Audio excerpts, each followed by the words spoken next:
Astaghfirullah al-azim alladzi la ilaha illa huwal hayyul qayyum wa a'udzu billahi astaghfir Rasulillah sallallahu alaihi wasallam. Thumma ila jami'il masyayikhina wa jami'il mu'allifin khususan sahibi hadzal kitab. Al-Fatihah. Bismillah. Alhamdulillahi rabbil alamin arrahmanir rahim maliki yaumiddin iyyaka na'budu wa iyyaka nasta'in ihdinas siratal mustaqim siratal ladzina an'amta 'alaihim ghairil maghdubi 'alaihim waladdallin amin. Assalamualaikum warahmatullahi wabarakatuh. Bismillahirrahmanirrahim. Alhamdulillahi rabbil alamin wa bihi nasta'in ala umuri dunya waddin. Salatu wassalamu ala asyrafil anbiya'i wal mursalin sayyidina wa maulana Muhammad wa ala alihi wa sahbihi ajma'in, amma ba'd. Pertama-tama dan yang paling utama, marilah kita panjatkan puji dan syukur kita ke hadirat Allah Subhanahu wa taala yang senantiasa memberikan kita nikmat yang tak terhingga banyaknya. Di antara nikmat yang terbesar yang Allah taala berikan kepada kita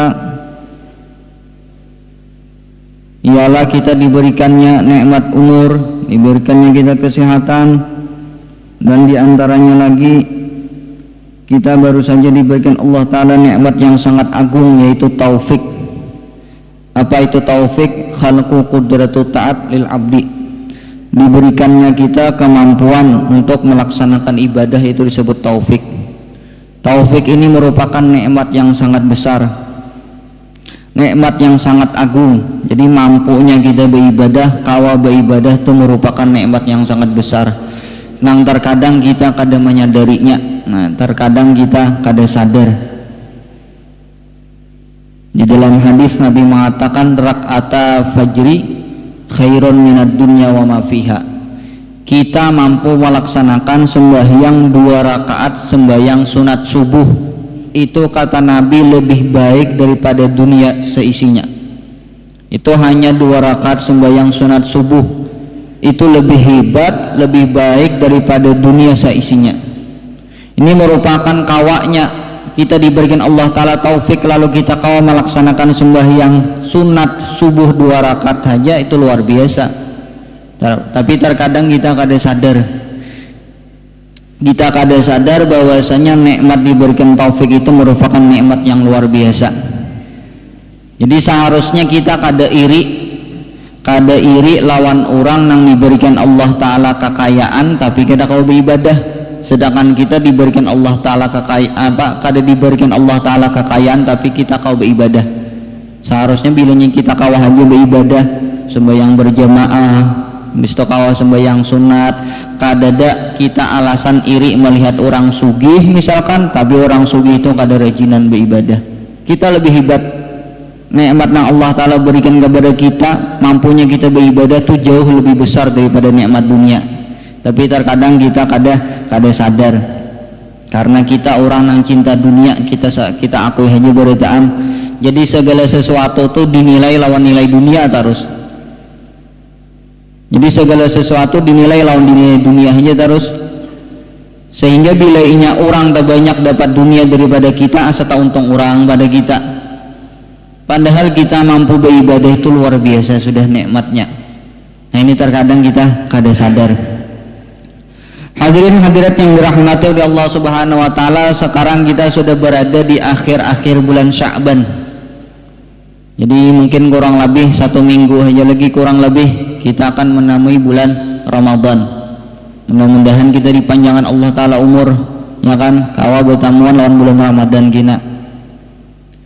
Mungkin sudah kita ketahui beritaan bahwasanya bulan Ramadan bulan yang sangat agung, bulan yang sangat luar biasa. Bulan Ramadan merupakan bulan yang penuh berkah, bulan yang penuh ampunan. Ibadah di bulan Ramadan itu dilipat gandakan oleh Allah Subhanahu wa taala, sehingga kita disuruh memperbanyak ibadah di bulan Ramadan kita, dan kita disuruh mempersiapkan sejak dari sekarang, direncanakan sudah mulai ini. Jadi sebagai tanda kita orang beriman dan iman kita bagus, ketika menjalangnya bulan Ramadan hati kita semangat, semangat menyambut bulan Ramadan. Semangat untuk apa? Semangat untuk mengisinya dengan ibadah. Jadi sebelum masuk bulan Ramadan sudah dipersiapkan sejak sekarang. Aku kina bulan Ramadan hendak memperbanyak ibadah napa. Ke bulan Ramadan sehari berapa lembar mengaji, ini sudah ada nih rencana seharusnya. Ke bulan Ramadan berapa juz sehari mengaji, ke bulan Ramadan ini berapa kali khatam baca Quran, seharusnya dari sekarang kita sudah merencanakan. Aku kina bulan Ramadan bersedekah berapa juta habisnya, rencananya sudah ada. Berapa kali rencananya, berencana sudah membuka akan orang enam puasa ini sudah ada, seharusnya direncanakan sudah. Kukina selama Ramadan yang sembahyang berapa puluh atau berapa ratus rakaat sembahyang sunat, ini sudah ada, seharusnya direncanakan. Jadi kayak itu orang yang beriman nang baik imannya menjelang bulan Ramadan sibuk menata jadwal bulan Ramadan ibadah napa nang pajang dilakukan. Ada kita nang cinta dunia ini napa bila menjelang Ramadan nang dipikirkan napa usaha. Ini parak di bulan Ramadan aja. Aku kena berjualan wadai aja. Jangan saya aku berjualan iwak masak aja. Jangan saya aku berjualan buah aja. Soalnya bila Ramadan ini rame. Ini orang ahli dunia kayak itu nang dipikirkannya. Seharusnya kita bulan Ramadan ini dimaksimalkan. Kita mungkin kita sadari saja, kita akui saja kita ini kada rajinan beribadahnya kada. Kita ini panguliran beribadah. Jangankan memperbanyak ibadah nang sunah nang wajibnya gini imbahnu ada nang talambat, ada nang tertinggal. Sudah kita kada kawa kada rajinan memperbanyak ibadah di bulan Ramadan barang dimanfaatkan bujur-bujur bulan Ramadan. Amunnya kita berisi harta banyak aja, cukup aja gasan ulanja sebulanan, gasan kita dan anak bini kita. Amun kawa kada usah begawi dahulu bulan Ramadan. Memang apa diulah beribadah aja bulan Ramadan. Ini amunnya kita banyak berisi simpanan, berisi duit, berisi tabungan kan. 11 bulan kira-kira begawi cukup aja. Selain bulan Ramadan, sebulan bulan Ramadan barang istirahat khusus untuk beribadah. Ini amunnya ada berisi tabungan. Amunnya kada ada bang, kada ada berisi tabungan begawi sehari habis sehari, begawi sehari habis sehari, tak kadang kada cukup. Nah orang nangka ini mau kada mau harus berusaha menafkahi anak bini. Kada boleh orang kayak ini napa anak bini kelaparan bulan Ramadan sidin duduk aja nalaki duduk di atas sajadah aja mengikuti tasbih baca Quran tuh sunnah aja, membaca tasbih berzikir tuh sunnah aja, tapi menafkahi anak bini itu wajib hukumnya. Jadi bagi kita nang kada ada besi tabungan, nang kada kawa bulan puasa nih misalkan kada begawi, ya emang kada mau harus begawi, tapi begawi itu berniat. Nah niatnya menafkahi anak bini. Menafkahi anak bini itu wajib. Ketika kita begawi itu ada niat hendak menafkahi anak bini, maka hukumnya kita begawi itu hukum beribadah wajib. Hukumnya pahalanya sama seperti kita pahala beribadah sembahyang ibadah nang wajib. Jadi jauh ibadah nang wajib tuh jauh lebih abdul daripada ibadah nang sunnah. Jadi kita begawi tapi niatnya memang untuk menafkahi anak bini dan niatnya memang benar. Bukti niatnya benar napa dasar kada ada bisi duit si simpanan dasar menafkahi anak bini mun kada begawi kada kau menafkahi. Jadi niatnya bujur dan apa ngarannya niatnya sudah pas dan asli dikupi niat. Artinya bukan sekedar ucapan tapi dasar bujur kada kau menafkahi anak bini mun kada begawi. Jadi niatnya semata-mata menafkahi anak bini. Nah itu luar biasa. Dapat pahala ibadah wajib. Maka ibadah wajib di bulan Ramadan itu dilipat gandakan 70 kali lipat. Nang kaya kita menggawi ibadah di luar Ramadan. Man taqarraba fihi bi khaslatin minal khair kaman adda faridatan fih bima siwa, kata Nabi. Kita melaksanakan satu ibadah sunnah di bulan Ramadan itu sama lawan mengerjakan satu ibadah fardu di luar daripada bulan Ramadan. Karena ibadah wajib itu lebih general pahalanya daripada ibadah sunnah. Wa man adda faridatan fiha waman ada faridatan fihi kaman ada faridatan bima siwa sab'ina faridatan bima siwa. Jadi kata Nabi barang siapa melaksanakan satu ibadah fardu di bulan Ramadan sama kita melaksanakan 70 kali ibadah fardu di luar daripada bulan Ramadan. Jadi kesempatan bulan Ramadan nih hendak memperbanyak ibadah direncanakan, disiapkan mulai sekarang. Aku sembahyang sunnah hendaknya 100 rakaat seharian semalaman. Oh banyaknya 100 rakaat ya, ada banyak 100 rakaat toh. Tarawih aja lawan witir berapa sudah? 23 ya kan, 77 aja lagi menambahin. Sembahyang rawatib berapa? Ada pendapat 23, ada pendapat 25. Anggaplah 20 rakaat saja kan, nama iringi fardu qabliyah, fardu dan ba'diyahnya. 23 tambah 20 sudah 43. Belum lagi imam duha, belum lagi sembahyang apa, misalkan sembahyang tahajudnya, sembahyang tasbih. Jadi mulai 50 rakaat aja itu sedikit aja sebenarnya sembahyang bulan Ramadan nih, sembahyang sunat.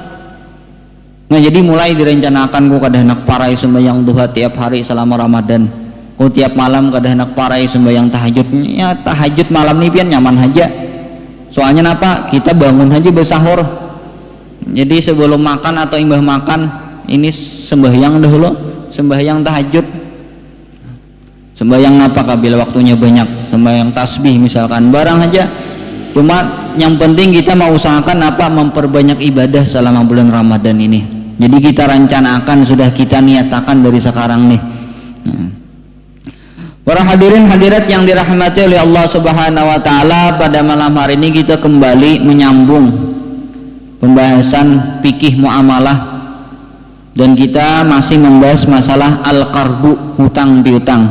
Jadi hutang piutang ini merupakan transaksi yang ketiga yang kita bahas. Pertama dahulu transaksi jual beli yang kita pelajari. Tuntong habis itu kita lanjutkan masalah transaksi sewa menyewa atau jasa. Tuntong kita lanjutkan lagi transaksi ketiga ialah akad atau transaksi hutang piutang. Jadi yang kita bahas ini bisnis. Cuman secara hukum fikihnya, nah bukan secara strateginya. Strateginya itu ilmu ekonomi kan. Nah ini kita mempelajari hukum fikihnya. Dan itu berarti diatur kayak apa jual beli nang bujur menurut agama, kayak apa cara berhutang nang bujur menurut agama itu berarti diatur. Dan di pertemuan-pertemuan sebelumnya sudah kita bahas tentang hukum berhutang dan hukum menghutangi. Jadi dahulu sudah kita bahas berhutang itu ada nang wajib. Jadi ada berhutang wajib hukumnya, ada berhutang sunnah, ada berhutang haram. Bila kita berhutang haram berdosa. Ada juga berhutang makruh. Demikian juga menghutangi, ada nama hutangi orang tuh sunnah, ada nama hutangi orang tuh hukumnya haram, ada nama hutangi orang tuh hukumnya wajib, ada juga nama hutangi orang tuh hukumnya makruh. Nah itu barataan sudah kita bahas, sudah kita pelajari di pertemuan-pertemuan sebelumnya. Nah sekarang pada malam hari ini kita membahas tentang rukun-rukun hutang. Jadi hutang ini nang kayak sembahyang juai ada rukun-rukunnya.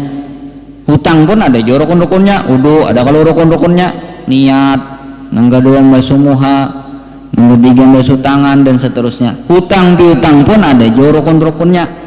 Ada berapa rukun hutang?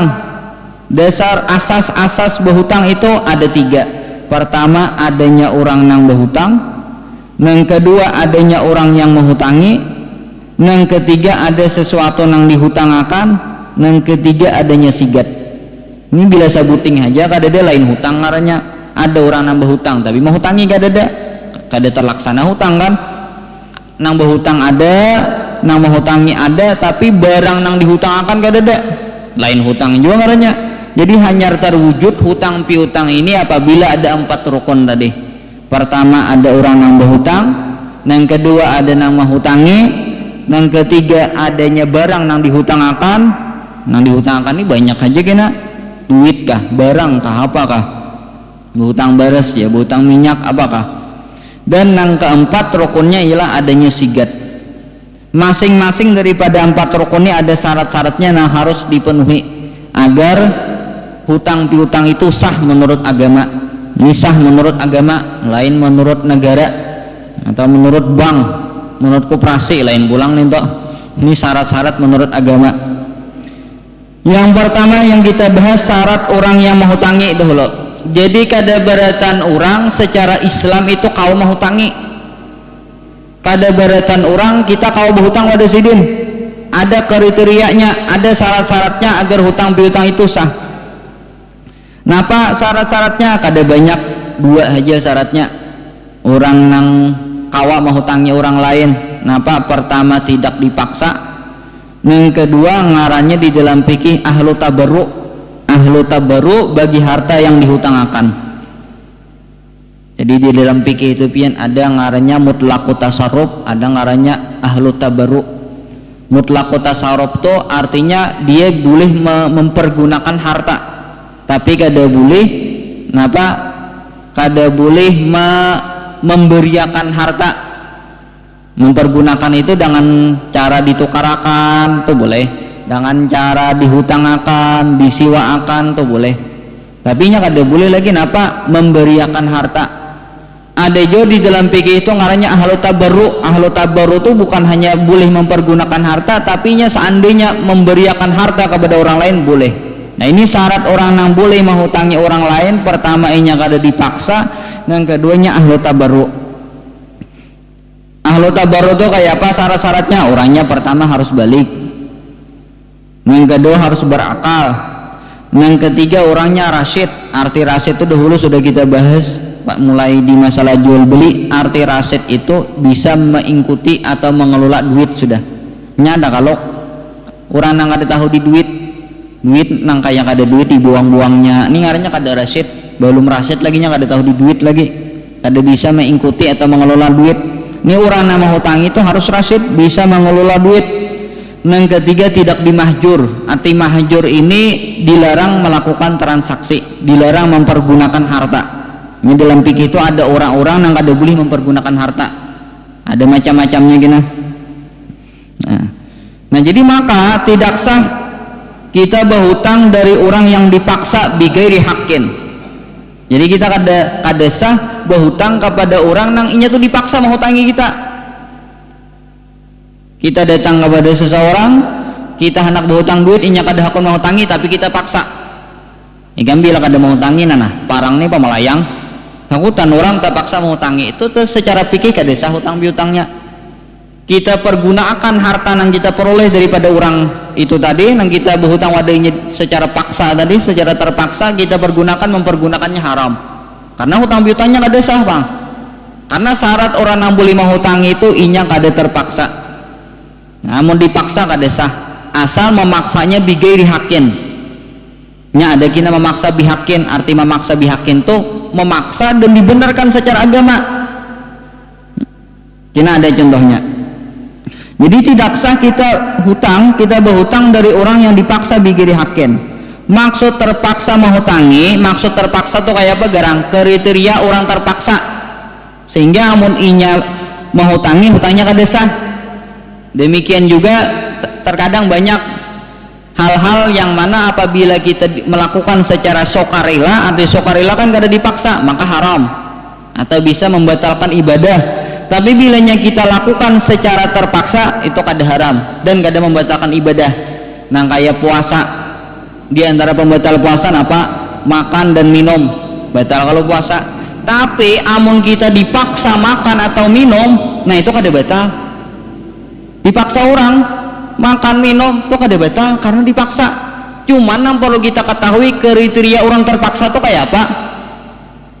Sakadar diangkat di orang tangan ikan makan kada jah, nama angkat kakanakan makan naik aku dipaksa pang jah, wah jah tuntung makan sepiring meriga.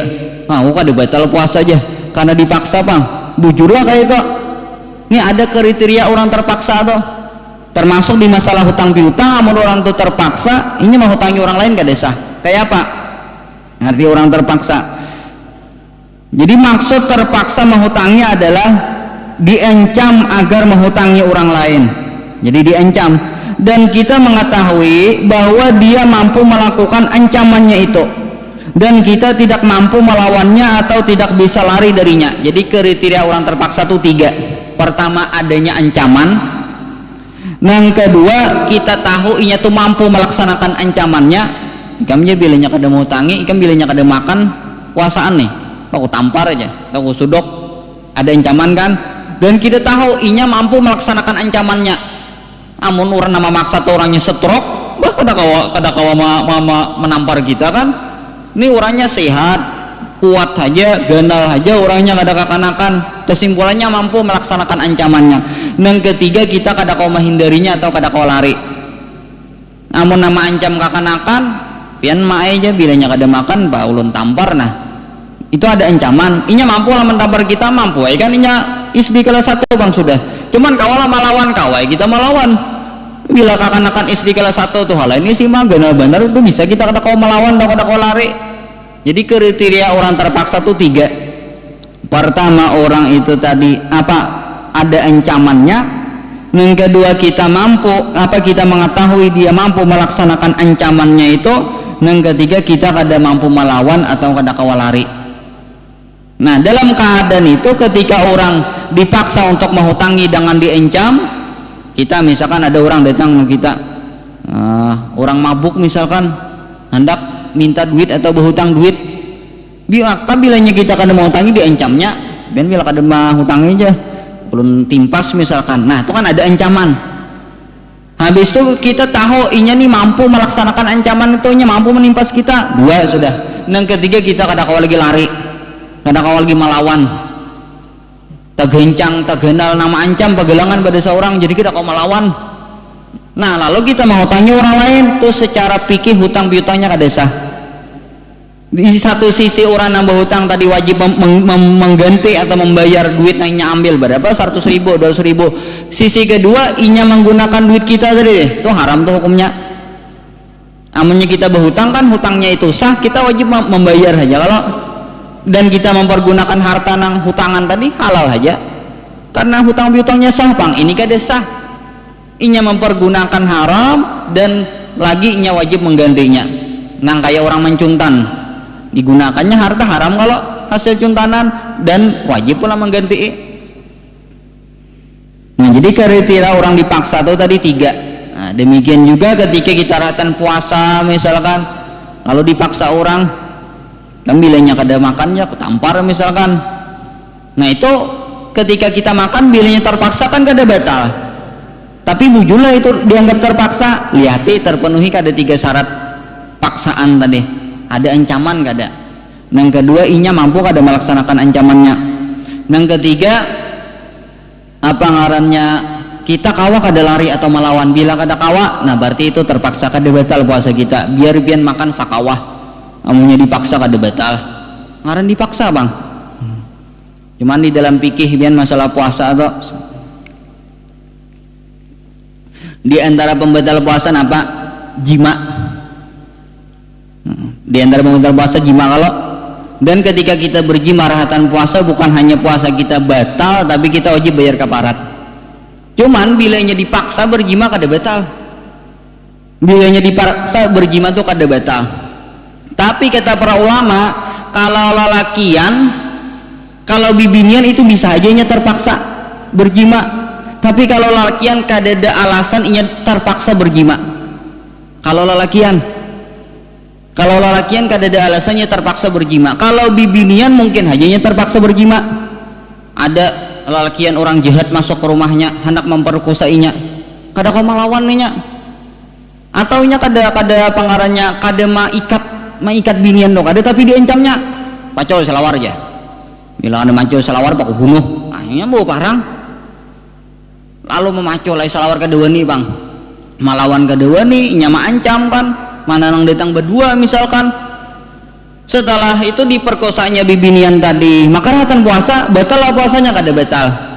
Kenapa? Karenanya dipaksa bang.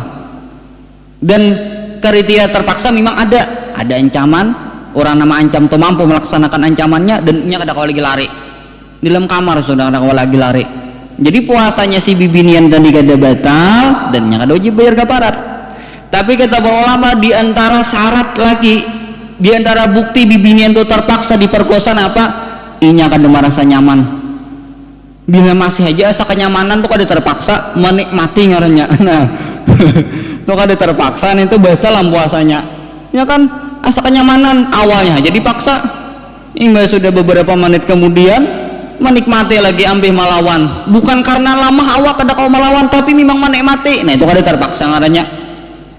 Merasakan kenyamanan. Nah ini kada terpaksa, ngaran orang terpaksa tuh kada dia merasa nyaman.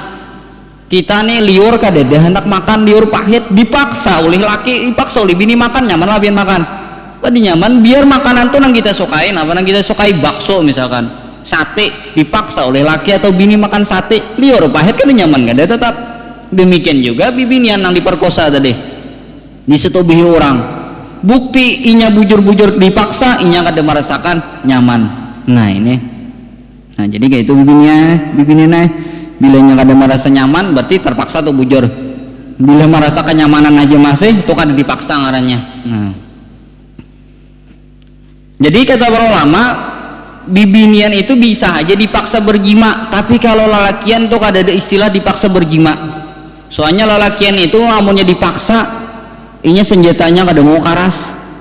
Amunnya dipaksa kada usah dipaksa tak aja sedikit gen. Nah asalnya karas lama balaluan. Apa lagi dipaksa? Jadi kayak kata para ulama di dalam fikih itu biar namun lalakian masalah jima nih kada ada istilah dipaksa. Soalnya amunnya dipaksa ada kau menjima. Amunnya karas juga itu berarti dasar benapsu yang kada terpaksa lagi, dasar hendak. Nah, dasar benapsu. Kalau bibinian mau aja nya dipaksa, inya dasar kada bernapsu kada hendak. Inya memang perempuan yang baik-baik.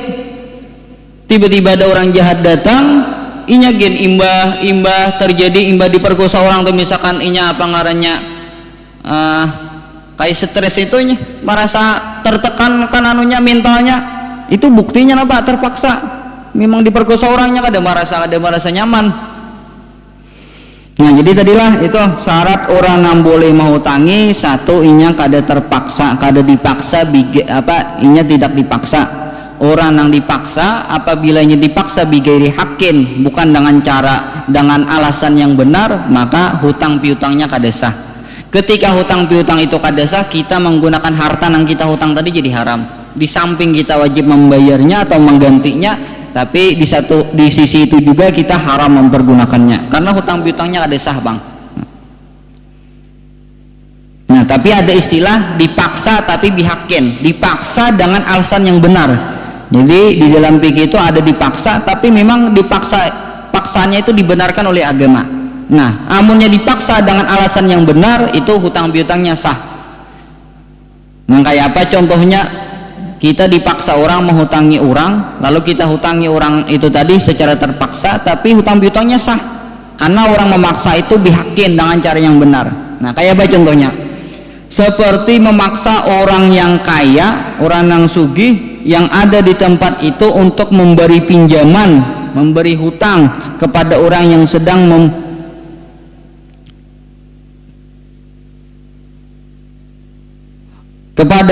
sedang membutuhkan biaya yang besar untuk berobat. Kan di dahulu sudah kita bahas di antara hukum berhutang tuh ada nang wajib. Kayak apa berhutang itu nang wajib? Seperti berhutang karena darurat, karena sesuatu nang mendesak.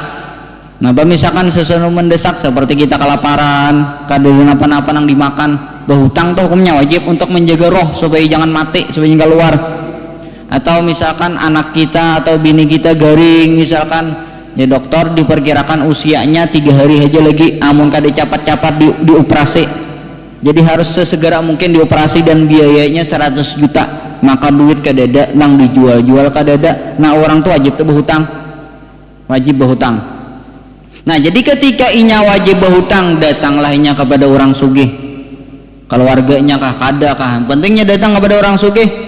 Nah, maka orang sugih itu amun inya beisi harta nang cukup untuk menghutangi di luar daripada keperluannya, kan beisi harta banyak aja, 100 juta tuh inting benar bagi orang sugih. Nah, bagi orang sugih itu wajib menghutangi itu, wajib menghutangi orang yang sedang sangat membutuhkan biaya yang sangat mendesak 100 juta tadi untuk mengoperasi bininya misalkan. Soalnya jadi dokter nggak ada dioperasi ini 3 hari aja mati, perkiraan berdasarkan ilmu dokter kan. Jadi harus sesegera mungkin dioperasi. Nya kada berduit, wajib tuh berhutangnya tuh wajib. Dan orang yang dihutangi itu wajib, orang nang didatanginya hendak berhutang tuh wajib memberi hutang apabila memangnya ada bisi hartanya kan biasa dihutangkan. Namun kita nang didatanginya jangankan bisi duit 100 juta melihatnya kada suah aja, kada wajib menghutangi. Ini orang dasar sugih ada duitnya nang gesan menghutangi itu bisi duit miliaran misalkan, jadi nang 100 juta tuh inting aja Nah itu bagi orang sugi itu wajib menghutangi. Ketika inya kada hakon menghutangi, maka kita harus memaksanya, dipaksa toh. Nah inya lalu inya menghutangi gara-gara terpaksa, itu artinya terpaksa bihakin, terpaksa dengan alasan yang benar. Walaupun terpaksa orang sugi tadi menghutangi, itu hutang piutangnya sah. Jadi duit yang 100 juta yang diperoleh oleh seorang laki-laki gesan mau operasi bininya tadi halal dipergunakannya, gesan membayar dokter. Walaupun ia dapat hutangan itu secara terpaksa, karena terpaksa bihakin bang, dengan alasan yang benar. Datang misalkan kepada pembakal bepadah, hendak bini ini hendak operasi jadi maka perlu duit 100 juta, maka kada kau pakai BPJS. Kenapa? Karena tabrakan bang, misalkan kan kalau tabrakan kada ditanggung BPJS kalau. Jadi maka ya dokter harus secepatnya dioperasi nih. Lalu ya buhan pembakal kami kada ada jua duit kas bisa menghutangi, duit pribadi kada ada jua misalkan.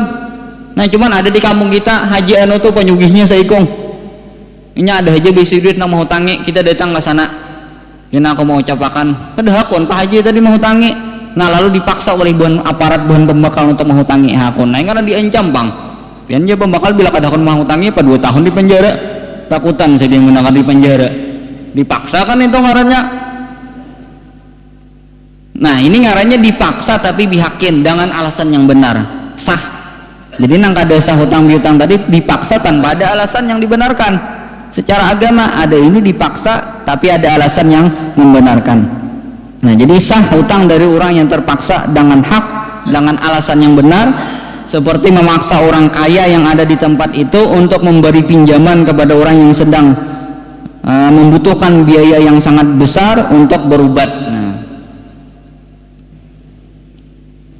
Jadi tadi diantara syarat orang yang boleh menghutangi, orang itu kada dipaksa. Syaratnya lagi orang itu harus ahlu tabarru. Ahlu tabarru tadi balik, berakal, rasyid, dan tidak dimahjur. Nah maka tidak sah juga berhutang dari orang yang tidak ahli tabarru. Kayak apa orang yang kada ahli tabarru, seperti berhutang kepada anak-anak yang belum balik. Jadi kada sah berhutang lawan kakanakan yang belum balik. Kemudian mun kakanakan di pondoknya mau berhutang-hutang nu kakawanannya lulus SD masukannya ke pesantren misalkan. Nah lo ada nang kehabisan duit berhutang lah nya no kawannya. Nah maka kawannya tadi karena abahnya sugi banyak membawa duit kan, kawainya mau hutangi. Walaupun inya kawan mau hutangi karena inya belum balik kada sah hutang piutangnya toh.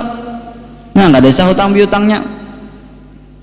Karena syaratnya harus rasyid tadi, apa harus ahlu tabaru. Orang ahlu tabaru itu diantaranya orangnya itu balik. Namun belum balik, nah itu kada sah. Nah jadi kada sah berhutang dari orang yang tidak ahli tabarru, seperti anak-anak yang belum balik atau orang gila. Berhutang orang gila misalkan, orang yang tidak bisa mengelola harta, orang yang kada rasyid juga kada kawa kita berhutang. Dan tidak sah juga berhutang dari orang yang dimahjur.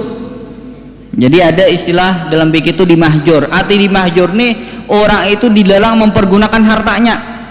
Jadi di dalam Islam tuh ada orang-orang yang walaupun inya misalkan sugih, ada bisa harta, tapi orang ini tidak bisa mempergunakan hartanya. Ngarannya dimahjur dalam fikih ngarannya. Dan orang-orang yang dimahjurnya ada beberapa macam. Di antaranya orang yang dimahjur itu dalam fikih ngarannya muflis. Apa orang muflis? Kalau secara bahasa muflis itu hanya bangkrut. Nah kayak apa maksud bangkrut di sini? Nah ini dilarang kada boleh mempergunakan hartanya. Yaitu orang yang memiliki hutang yang sampai temponya dan jumlah hutangnya itu lebih dari harta, melebihi daripada harta kekayaannya. Ini ngarannya muflis. Orang itu dilarang mempergunakan hartanya, mentasarufkan hartanya. Orang itu ada besi hutang dan hutangnya sudah sampai tempo dan dihitung-hitung lawan harta kekayaannya, hutangnya lebih banyak.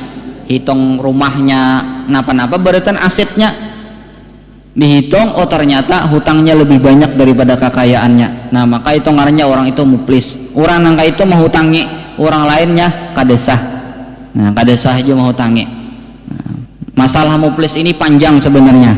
Nah karena sudah isya, kada kawaju kita mah bisakan masalah muflis nih. Nah jadi cukup sampai sini dahulu. Mudahan ada manfaatnya bagi kita beritaan. Apabila ada salah kata, tingkah laku dan lain sebagainya, banyak mohon ampun dan maaf. Mudah-mudahan dosa-dosa kita diampuni oleh Allah Subhanahu wa taala, segala hajat kita dikabulkan oleh Allah Subhanahu wa taala, diluaskan rezeki kita, dipermudah urusan kita, dan mudah-mudahan kita beratan wafat dalam keadaan husnul khatimah, dan dipanjangkan umur, mudah-mudahan berjumpa dengan bulan Ramadan, dan diberikan taufik hidayah untuk memperbanyak ibadah di bulan Ramadan nanti. Amin amin ya rabbal alamin. Ala hadhihi niyah wa kulli niyatin salihah ila hadratil Mustafa Rasulullah sallallahu alaihi wasallam. Al-Fatihah.